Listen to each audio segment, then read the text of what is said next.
وَلَقَدْ زَيَّنَّا السَّمَاءَ الدُّنْيَا بِمَصَابِيحَ وَجَعَلْنَاهَا رُجُومًا لِلشَّيَاطِينِ. ഒന്നാം ആകാശത്തിന്റെ താഴെയാണ് നക്ഷത്ര താരപഥങ്ങൾ മുഴുവനും കിടക്കുന്നത്. താരപഥങ്ങൾ മുഴുവൻ കിടക്കുന്നത് ഒന്നാം ആകാശത്തിന്റെ താഴെയാണ്. 2 ബില്യണിലേറെ ഗാലക്സികളുണ്ട്. ഓരോ ഗാലക്സികളിലും ബില്യണിലേറെ നക്ഷത്രങ്ങളുണ്ട്. അതെല്ലാം ഒരു നേരത്തെ പൊട്ടിത്തെറിച്ചപ്പോഴാണ് ഓരോരോ നക്ഷത്ര ലോകങ്ങളായി, ഗോളങ്ങളായി, ഗോളങ്ങൾക്ക് സാറ്റലൈറ്റുകളായി, ഉപഗോളങ്ങളായി അള്ളാഹു പടച്ചത് വലിയൊരു പൊട്ടിത്തെറിയിലൂടെയാണെന്ന് ബിഗ് ബാങ് എന്ന് പറയുന്ന മഹാവിസ്ഫോടന സിദ്ധാന്തം. അല്ലാഹു പറയുന്നു,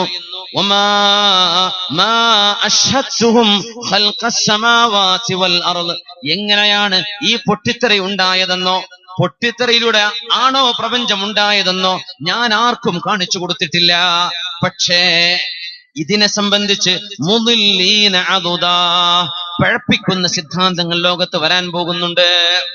അപ്പോഴാ നമ്മുടെ യുക്തിവാദികൾ പറഞ്ഞത്, പ്രപഞ്ചം പൊട്ടിത്തെറിയിലൂടെയാണ് ഉണ്ടായതെങ്കിൽ ഒരു പടച്ചതമ്പുരാന്റെ ആവശ്യമുണ്ടോ? ചെറിയൊരു മറുപടി അതിന് കൊടുക്കേണ്ടതുള്ളൂ. ആ സാധനം ഉണ്ടായത് എങ്ങനെയാണ്? അത് നീ പറഞ്ഞത് പൊട്ടിത്തെറിച്ചപ്പം പടച്ചോൻ വേണ്ട, ശരി, അത് പൊട്ടിത്തെറിക്കാൻ ഒരു സാധനം അവിടെ വേണ്ടേ? അത് എവിടുന്ന് വന്നു? അതൊരു പറയൂല. വലാ ഖൽഖ അൻഫുസിഹിം, നിങ്ങളെ തന്നെ എങ്ങനെയാണ് പഠിച്ചതെന്നും അല്ലാഹു നിങ്ങൾക്ക് ആർക്കും കാണിച്ചു തന്നിട്ടില്ല. അതിനെ സംബന്ധിച്ചും പഴപ്പിക്കാൻ ഇവിടെ ചാൾസ് ഡാർവിനെ പോലെയുള്ള ആളുകളുടെ പരിണാമ സിദ്ധാന്തങ്ങൾ വരും.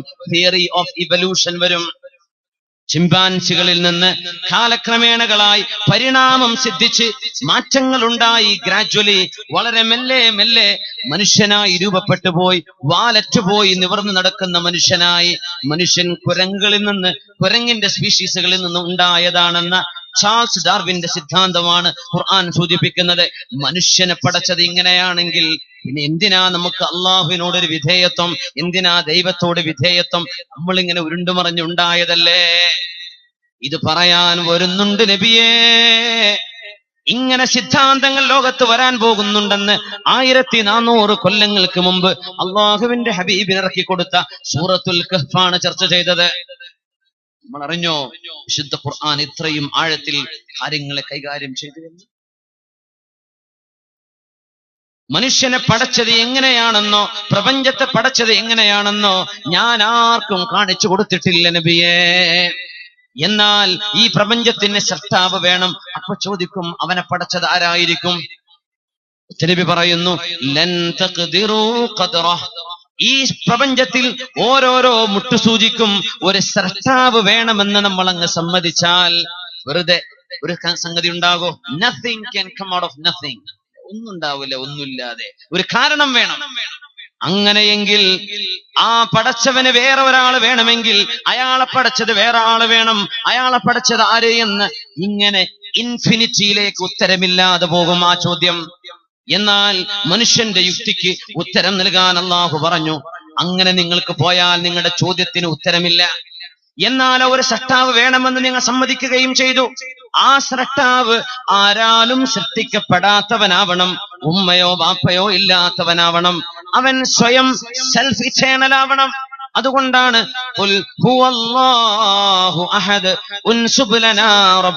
നിങ്ങളുടെ റബ്ബ് ആരാണെന്ന്, നിസ്ബ എന്താണെന്ന് പറഞ്ഞു തരൂ എന്ന് ചോദിച്ചപ്പോഴാ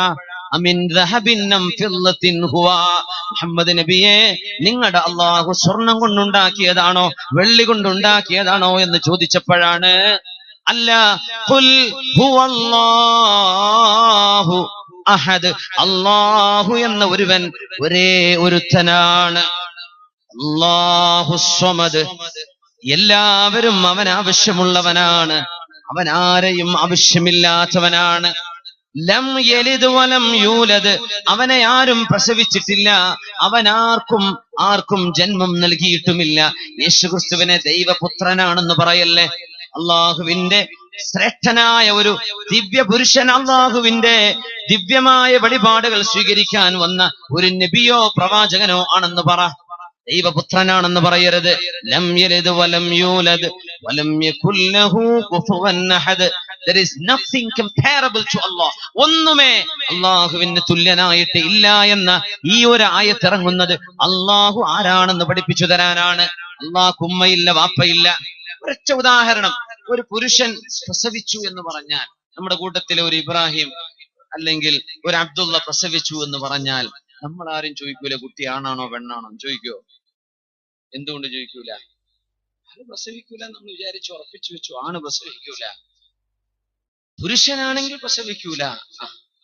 ഇതെവിടുന്ന് കിട്ടി? അങ്ങനെ എന്നാ പ്രസവിച്ചൂടെ? ഇല്ല, പറ്റില്ല. അത് നമ്മൾ എങ്ങനെ മനസ്സിലാക്കുന്നു? ഒരു പുരുഷനാണെങ്കിൽ അവന് പ്രസവിക്കാൻ പറ്റൂല എന്നാ ഞാൻ മനസ്സിലാക്കുക. ഒരു സൃഷ്ടാവാണെങ്കിൽ അവൻ ആരാലും സൃഷ്ടിക്കപ്പെടാത്തവനാണ്, അപ്പോഴേ സൃഷ്ടാവാകും. ഇത്രയുള്ള വിഷയം. ഇത് പഠിപ്പിക്കാനാണ് 1000-ലേറെ ആയത്തുകളിൽ അള്ളാഹു തൗഹീദ് ചർച്ച ചെയ്തത്. വിശുദ്ധ ഖുർആനിൽ 1200-ഓളം ആയത്തുകളിൽ ഖുർആനിന്റെ ചർച്ച ശാസ്ത്രീയ വിഷയങ്ങളാണ്. 1000 ആയത്തുകൾ വേറെ ചർച്ച വന്നത് പരലോകം പഠിപ്പിക്കാനാ, മരണത്തിന് ശേഷം നിങ്ങൾക്ക് ജീവിതമുണ്ടെന്ന് പഠിപ്പിച്ചു തരാനാണ്. മുത്തുനബി തങ്ങൾ ചോദിച്ചു സ്വഹാബികളോട്, ഇമാം തുർമുദി തങ്ങൾ ഉദ്ധരിച്ച ഹദീസാണത്. ചോദിച്ചു, നിങ്ങൾക്കറിയുമോ ഭൂമിയിൽ നിന്ന് ഒന്നാം ആകാശത്തേക്ക് എത്ര ദൂരണ്ട് എന്ന്? എന്താണ് ചോദ്യല്ലേ? ഭൂമി അന്ന് ആസ്ട്രോണമി പഠിപ്പിക്കുക റസൂലുള്ളാഹി സ്വല്ലല്ലാഹു അലൈഹി വസല്ലം. ചിന്തിക്കാൻ വേണ്ടി പറയാൻ, അങ്ങനെ ഒരു ലോകമുണ്ടോ? ഈ നക്ഷത്രങ്ങളുടെ അറ്റങ്ങളിലേക്ക് പോവാൻ യാത്ര ചെയ്യേ. അല്ലാഹു വറസൂലുഹു അലം, ഞങ്ങൾക്കറിയില്ല നബിയേ, ഞങ്ങൾക്കറിയില്ല. 500 ആം, 500 വർഷത്തെ വഴിദൂരമുണ്ട് എന്ന് പരിശുദ്ധ റസൂലുള്ളാഹി സ്വല്ലല്ലാഹു അലൈഹി വസല്ലം. 500 കൊല്ലം. അത് എങ്ങനെ, ഏത് വാഹനത്തിൽ, ഏത് ഫ്ലൈറ്റിൽ, കുതിരപ്പുറത്തോ ആനപ്പുറത്തോ ഒന്നും പറഞ്ഞിട്ടില്ല. 500 കൊല്ലം. ഒന്നിൽ നിന്ന് രണ്ടിലേക്ക്, ഒന്നാം ആകാശത്ത് നിന്ന് രണ്ടാം ആകാശത്തേക്ക് എത്രയുണ്ടെന്നറിയുമോ? അറിയില്ല നബിയെ. അല്ലാഹു വറസൂലുഹു അലം, അല്ലാഹുവിനും നബിക്കുമല്ലേ അറിയൂ, ഞങ്ങൾക്കറിയില്ല നബിയെ. 500 ആം, 500 കൊല്ലത്തെ വഴി ദൂരമുണ്ട്. 500 കൊല്ലം. 2 നിന്ന് 3 അറിയില്ല നബിയെ, 500 കൊല്ലമുണ്ട്. 4 നിന്ന് 5, 5 നിന്ന് 6, 6 നിന്ന് 7 500 കൊല്ലത്തെ വഴി ദൂരമുണ്ട്. ഇത് 1400 കൊല്ലം മുമ്പ് പറഞ്ഞു പോയി പരിശുദ്ധ റസൂലുള്ളാഹി സ്വല്ലല്ലാഹു അലൈഹി വസല്ലം. അതിന്റെ പൊരുൾ എന്താണെന്നറിയാതെ, അതിന്റെ ശാസ്ത്രീയ വിശദീകരണം എന്താണെന്ന് പോലും ചിന്തിക്കാതെ നമ്മുടെ ഹദീസ് പണ്ഡിതന്മാർ ആ ഹദീസുകളൊക്കെ രേഖപ്പെടുത്തി തന്നു നമുക്ക്. അവരറിഞ്ഞില്ല എന്തായിരിക്കും ഇതിനർത്ഥമെന്ന്. സമിഅനാ വഅതഅനാ, മുത്തുനബി പറഞ്ഞു, ഞങ്ങൾ കേട്ടു, ഞങ്ങൾ അനുസരിച്ചു, ഞങ്ങൾക്ക് മറ്റൊന്നും അറിയില്ല. അതായിരുന്നു ഈമാൻ, അതാണ് വിശ്വാസം. 21-ാം നൂറ്റാണ്ടിലാ നമ്മൾ ആലോചിക്കുന്നത് ഇസ്രാ മിഅ്റാജിനെ കുറിച്ച്, ഒന്നാം ആകാശത്തേക്കുള്ള ദൂരത്തെ കുറിച്ച്. ഈ പ്രപഞ്ചത്തിൽ അള്ളാഹു ആകാശം പടച്ചില്ലെങ്കിൽ നമ്മൾ എങ്ങനെയാ റബ്ബിനെ അറിയുക? ഈ തെങ്ങ് ഇവിടെ ഇല്ലെങ്കിൽ എങ്ങനെ അള്ളാഹുവിനറിയാൻ പറ്റും? കല്ലുകളില്ലെങ്കിൽ, നാം ഇല്ലെങ്കിൽ, നമ്മുടെ കണ്ണും കാതും തലച്ചോറും നമുക്ക് അള്ളാഹു നൽകുന്ന സെൻസറി ഫാക്കൽറ്റികൾ എത്രയാണ്! ഇതിന്റെ ഒക്കെ അത്ഭുതങ്ങള്. ഇതൊന്നുമില്ലെങ്കിൽ അള്ളാഹു അറിയാൻ പറ്റുമോ? അള്ളാഹു ഉണ്ട് എന്ന് വിളിച്ചറിയിക്കുന്ന വലിയ ലോകമാ നമ്മുടെ കണ്ണുകൊണ്ട് നോക്കിയാൽ എത്താത്ത ദൂരം അള്ളാഹു നമുക്ക് കാണിച്ചു വെച്ചത്. ഓർക്കണം, അള്ളാഹുവിനെ ഓർക്കാൻ. 21-ാം നൂറ്റാണ്ടിൽ കഴിഞ്ഞുപോയ സയന്റിസ്റ്റുകൾ ചർച്ച ചെയ്തു, പ്രപഞ്ചത്തിന്റെ ഒരു അന്ത്യത്തിലേക്ക് നമുക്കൊരു യാത്ര പോകാൻ എങ്ങനെ സാധിക്കുമെന്നവർ ആലോചിച്ചു. യാ മഅശറൽ ജിന്നി വൽ ഇൻസ്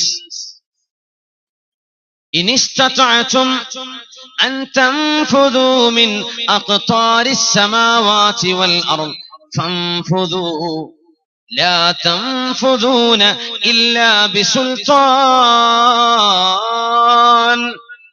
فبأي آلاء ربكما تكذبان. മനുഷ്യരെ, ജിന്നുകളെ, ഭൂമി എന്ന ഗോളത്തെ തുളച്ചു കയറാൻ നിങ്ങൾക്ക് കഴിയുമെങ്കിൽ ഒന്ന് തുളച്ചു നോക്കിൻ. കിണർ കുഴിക്കാൻ പറ്റും. 16 കിലോമീറ്റർ വരെ ഭൂമിയിലേക്ക് നമുക്ക് കുഴിക്കാൻ പറ്റിയിട്ടുണ്ട്. എന്നാൽ ഒരറ്റത്ത് നിന്ന് കുഴിച്ചിട്ട് അടുത്ത അറ്റത്തേക്ക് നമ്മളിവിടെ നിന്ന് ഈ കൊല്ലത്തെ കൊല്ലൂർ വിളയിൽ നിന്നൊരു തുളച്ചിട്ട് അങ്ങ് താഴേക്ക് നോർത്ത് അമേരിക്കയിലേക്കോ അല്ലെങ്കിൽ ആർട്ടിക്കയിലേക്കോ അന്റാർട്ടിക്കയിലേക്കോ ചേരുന്ന ഒരു തുളയങ്ങ് തുളച്ച് ദ്വാരമുണ്ടാക്കാൻ കഴിയുമോ? അള്ളാഹു ചോദിച്ചു. നിങ്ങൾക്ക് കഴിയില്ല. എന്തുകൊണ്ട്? തുളക്കുന്ന മെഷീന്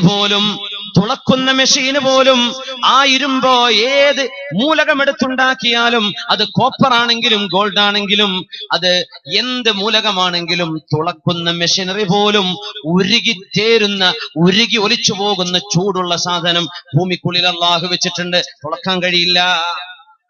നിങ്ങളുടെ മെഷീനൊക്കെ കരിഞ്ഞു.